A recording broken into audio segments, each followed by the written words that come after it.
এই 4 নং ওয়ার্ডের মধ্যে যদি আওয়াজ আসে সামনে ওই মুসলমান এটা তো স্বীকার করি। আর কোনো সময় হামলা হয় নাই। এখন আজ গতকাল রাতে যেরকম ভাবে আমি রূপগঞ্জের গণমানুষের সাথে আমি মিল্লামিশা চলতাম চাই। জাতীয় বক্তব্য ধন্যবাদ জানাই। আমাদের কি রাজনৈতিক নেতা বলতে এই যারা শান্তি শৃঙ্খলা বজায় রাখার জন্য বা বজায় আসতে কি না আমরা সবাই মুসলমান এটা তো স্বীকার করি। মাদকের বিরুদ্ধে সবাই যেন একসাথে আমরা না বলি।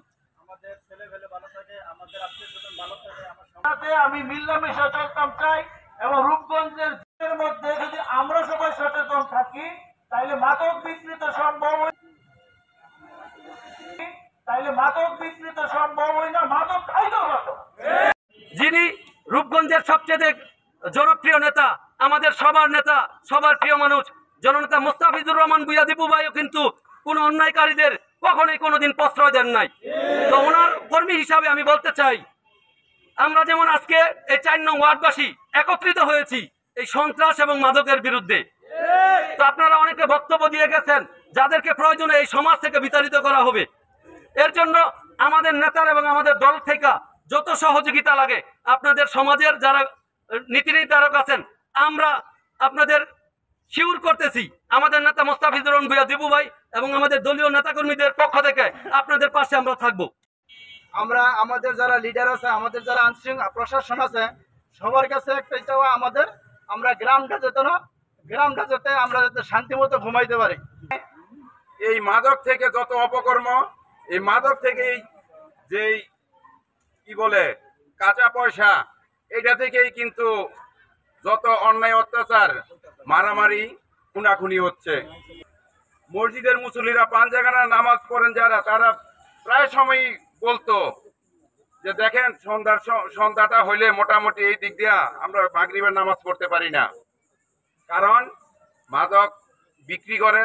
যারা মাদক খায় তারা এইখান দিয়ে আসা যাওয়া করে, অনেকে হুন্ডার বাড়ি খেয়ে অ্যাক্সিডেন্টও হয়েছে। আমরা যদি সম্মিলিত ভাবে চাই ইনশাআল্লাহ মাদক মুক্ত 4 নং ওয়ার্ড করা এটা মাত্র সময়ের ব্যাপার। আপনারা সবাই ঐক্যবদ্ধ থাকবেন, প্রত্যেকটা কাজকে আমরা মানে সামাজিক কাজকে আপনারা গুরুত্ব দিবেন এবং গুরুত্ব সহকারে আজকে যেভাবে আপনারা আসছেন, গুরুত্ব সহকারে আজকে ঠাকুর বাড়িতে কোনো সমস্যা, মসজিদের 8টা মসজিদের সভাপতি সেক্রেটারি সহ কিছু মুসল্লিরা ওই জায়গায় যাইবেন, অটোমেটিক ঠিক হয়ে যাবে। সবাই মিলে জিলা যাতে এই মাদক দ্রব্য আমাদের এই 3 গ্রাম যেন উচ্ছেদ হয়, আমরা যাতে এই মাদক দ্রব্য থেকে বাঁচতে পারি, এই ব্যবস্থা আপনারা সবাই আমাদের সাথে মিলে করবেন। আর দ্বিতীয় কথা হইল, মনে হয় যে আমি একটা প্রস্তাব রাখি, বাহির থেকে যে সমস্ত লোকগুলা হুন্ডারটা আমাদের গ্রামে আসে, আমাদের এই ইউনিয়নের ভিতরে যদি অন্তত মাইকদা পাবলিসিটি করে দেওয়া যাইতো যে আমাদের ফারাগাঁও এলাকার ভিতরে যদি কোনো মাদক কিনতে যায় কোনো লোক হুন্ডার দিয়ে, বা আমরা যদি হাতে নাতে ধরতে পারি, তাহলে আমরা তার হুন্ডার সহ আইনের কাছে শ্রবদ্ধ করে দেবো, যাতে আমাদের এই গ্রামে কোনো লোক হুন্ডার নিয়ে অন্তত 4 নং ওয়ার্ডের ভিতরে না ঢুকতে পারে। সমাজ যদি চায়, সমাজ যদি মনে করে যে এই কারবার চলবে না, তাইলে আজকে থেকে এটা চলবে না। আর যারা মনে করতেছে কারো সহযোগিতায়, কারো হেল্পে এই কারবার করে ইস্তার পাবে, সেটা পাবে না। আজ থেকে সামাজিক প্রতিরোধ হলো বড় প্রতিরোধ। আমরা সামাজিকভাবে তাদেরকে ঘৃণা করব, সামাজিকভাবে আমরা তাদেরকে প্রতিহত করব। ফারাগের নাম শুনলেই মানুষ ঘৃণার চোখে দেখে।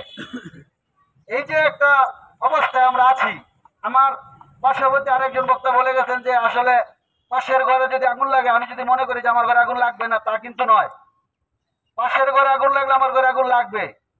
পাশের ছেলে যদি মাদকাসক্ত হয়, পাশের লোক যদি মাদকাসক্ত হয়, আমি আমার সন্তানকে আমি কতদিন ভালো রাখতে পারবো? আমার সন্তান বাইরে যাচ্ছে, মাঠে খেলাধুলা করছে, দেখা যাচ্ছে ছোট ছোট ছেলেরা মাদকের সাথে জড়িয়ে গেছে।